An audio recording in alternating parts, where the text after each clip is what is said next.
Dunia tidak dibentuk oleh kemenangan, tapi oleh janji yang dilanggar dan sumpah yang diucapkan dalam sunyi. Di tanah Hastinapura yang agung, di antara bayang istana dan suara gamelan, ada kisah yang tak tercatat dalam kitab suci tentang seorang wanita yang kehilangan hak atas cinta. Dan dari kehilangan itulah lahir 100 keturunan yang tak membawa harapan, melainkan pertanda kehancuran.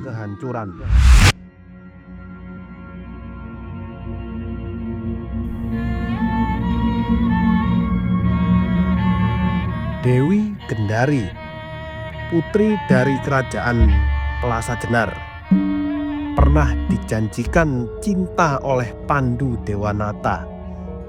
Namun cinta itu berubah menjadi diam, dan diam berubah menjadi luka. Ketika sang kakak Destarastra memilih Gendari sebagai istri, Pandu tidak melawan. Ia membisu, dan kebisuan itulah yang melukai lebih dalam dari penolakan.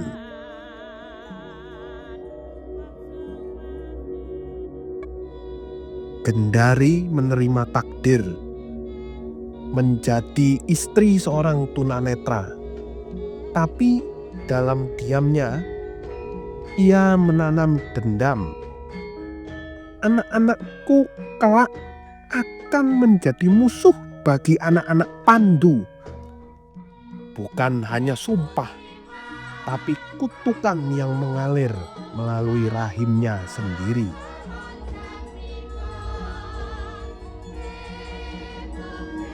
Di aula kerajaan Astina, para sesepuh berkumpul. Prabu Kresna Dwipayana, Resi Bisma, Patih Sengkuni, dan pendeta dari Mandangasara. Mereka tahu kelahiran itu bukan biasa.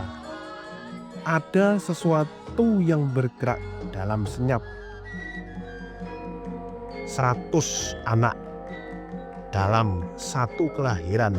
Ini bukan sekedar anugerah. Ini pertanda. Dendam yang ditanam dari luka akan tumbuh dalam.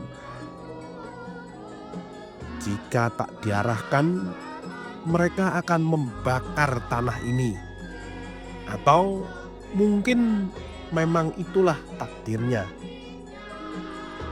Dan saat itulah Yuang Narada muncul dari kahyangan, menyampaikan sabda.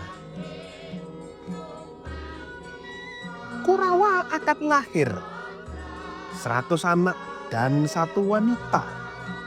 Mereka akan menjadi musuh para Pandawa dalam perang yang bernama Bharatayuddha.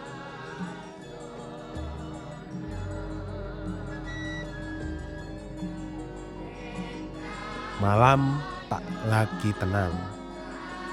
Suara tangisan bayi menggema. Bukan dari satu rahim, tapi dari 100 jiwa. Raden Arya Jayapitana, anak sulung. Darah terus mengalir. Ari-ari masih hangat.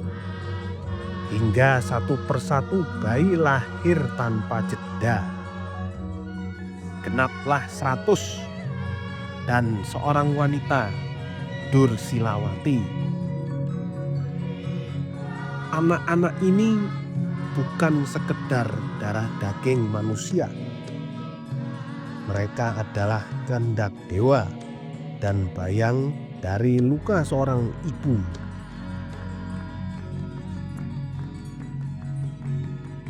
Destarastra, sang ayah, hanya bisa memandangi dari kegelapan. Ia tahu sumpah itu bukan miliknya, tapi tak bisa ia tolak. Putra-putranya akan hidup, tapi bukan untuk bersaudara, melainkan untuk berseteru dengan darah mereka sendiri.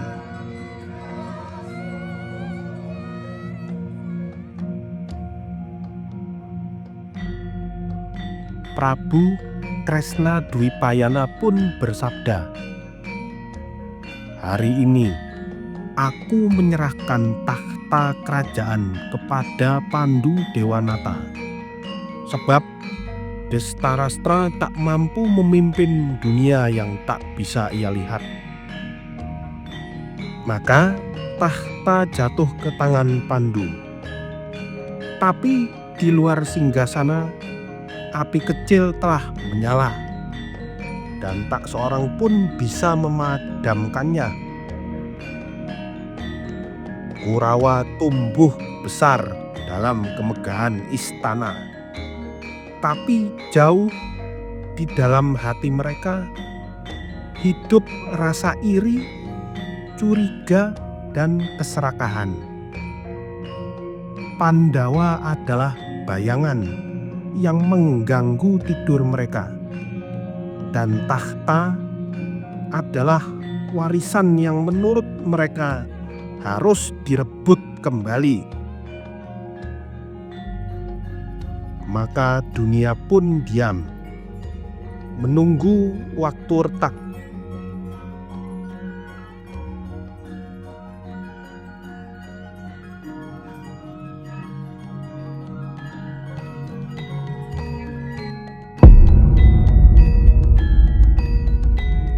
Menunggu ketika darah akan memilih sisi dan saudara akan menjadi lawan. Baratayuda bukan dimulai di medan perang, tapi dari rahim yang menyimpan dendam dan cinta yang tidak ditepati. Inilah kisah tentang lahirnya Kurawa. Inilah awal dari akhir yang megah. Dumadining Kurawa.